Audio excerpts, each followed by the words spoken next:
Assalamualaikum warahmatullahi wabarakatuh. Berjumpa lagi, kita akan membahas tentang SPSS. Kali ini tentang beda dua kelompok, yaitu independent test dan juga uji Mann-Whitney.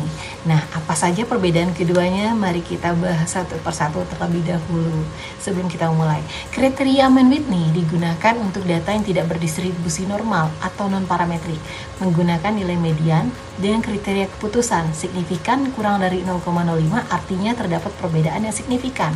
Sedangkan untuk signifikan yang lebih dari 0,05 tidak terdapat perbedaan signifikan. Ini adalah kriteria Mann-Whitney. Selanjutnya kita akan melihat untuk analisis independent sample t-test dengan SPSS. Nah, variabel dependennya yang pertama, ketergantungan menggunakan generatif AI ChatGPT. Untuk variabel independennya sendiri yaitu jenis kelamin. Kemudian hipotesisnya terdapat perbedaan yang signifikan pada tingkat ketergantungan ChatGPT antara mahasiswa perempuan dan mahasiswa laki-laki. Analisisnya yaitu independent sample t-test. Cara yang pertama adalah kita buka dulu data yang ingin kita olah, pastikan nilai values-nya sudah diisi dengan kode. Nah, bagaimana cara mengolah independent t-test? Klik analyze, kemudian compare means, independent sample t-test. Untuk bagian tes variabel masukkan total, kemudian kita pindahkan dulu total ke tes variabel. Selanjutnya untuk grouping variabel kita bisa memilih gender. Nah, selanjutnya klik define group teman-teman. Oke, grupnya ada dua, grup 1 dan grup 2, yaitu mahasiswa laki-laki dan juga mahasiswa perempuan. Kemudian kita klik continue, karena ini sudah terisi, jadi kita klik continue. Oke, dan menampilkan hasil. Pada grup statistik ini dapat dibaca, ini lengkap ya teman-teman semua ya. Ada jumlah, ada rata-rata, kemudian ada standar deviasi dan juga ada standar errornya. Nah, untuk perempuan di sini dapat dilihat totalnya ada 59 dengan rata-ratanya 74,9322. Kemudian ini juga ada laki-laki sejumlah 32 orang dan nilai min-nya 75,4688. Jika dilihat secara langsung, ini sepertinya tidak terdapat perbedaan yang terlalu jauh antara perempuan dan laki-laki. Begitu juga dengan standar deviasinya. Namun, ini bukanlah hal yang menjadi acuan kita dalam memutuskan apakah data ini berdistribusi normal atau tidak. Nah, selanjutnya teman-teman, di bagian bawah ini juga kita ada tersedia independent sample test. Nah, ini sebelum kita ke independent sample test, teman-teman bisa melihat ya, ini jarak antara rentang min perempuan dan laki-laki ini nggak jauh beda sekali. Selanjutnya untuk independent sample t-test ini harus memiliki output, yaitu independent sample t-test yang memiliki dua asumsi. Yang pertama, data harus normal. Yang kedua, adanya asumsi homogenitas. Nah, kita bisa melihat dari nilai signifikansi di sini. Yang kita lihat equivariance assume. Ini teman-teman bisa dilihat. Nah, pada nilai signifikansinya sebesar 0,815, ini lebih dari 0,05. Dapat disimpulkan bahwa asumsinya terpenuhi. Varians antar kelompoknya ini setara. Karena terpenuhi, jadi kita baca di bagian atas pada signifikannya two-tail. Jika nilai signifikan two-tailnya kurang dari 0,05, maka terdapat perbedaan.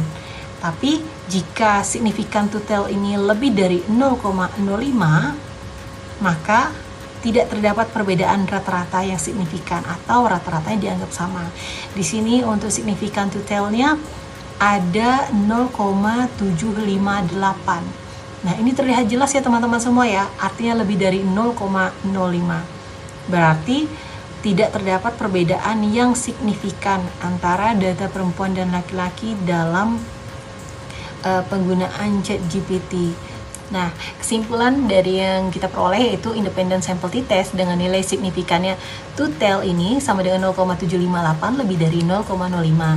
Nilai T-nya sama dengan negatif 0,309 dengan nilai min laki-laki sebesar 75,468, min perempuan 74,932, dan min difference negatif 0,537. Dari data ini kesimpulannya adalah tidak terdapat perbedaan yang signifikan antara mahasiswa laki-laki dan perempuan dalam tingkat ketergantungan pada generatif AI saat memecahkan masalah. Kedua kelompok memiliki tingkat ketergantungan yang relatif sama. Jadi dapat mudah terbaca ya teman-teman ya. Selanjutnya independent sample t-test sudah kita lakukan. Kita akan masuk untuk uji beda atau uji Mann-Whitney. Yang pertama adalah masih menggunakan data yang tadi. Walaupun ini kita hasilnya tidak ada perbedaan, tapi kita coba gunakan untuk menambah interpretasi data. Sekarang teman-teman bisa langsung saja di sini klik analyze, kemudian non parametric test, one sample,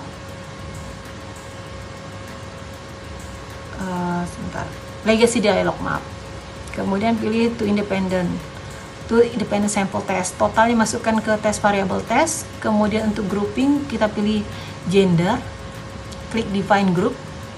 Nah, grup 1 seperti tadi, jenis kelamin ada yang kita kodekan 1 dan 2. Klik OK, continue, kemudian Mann-Whitney OK. Sudah keluar ya teman-teman hasilnya.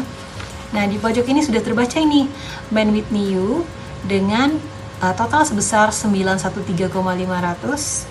Nilai Wilcoxon yang ada di bawah. Sebelumnya bisa dilihat sini, perempuan. Nilai min ranknya 45,48, sementara laki-laki 46,95. Jadi totalnya 91 nih jumlah total responden.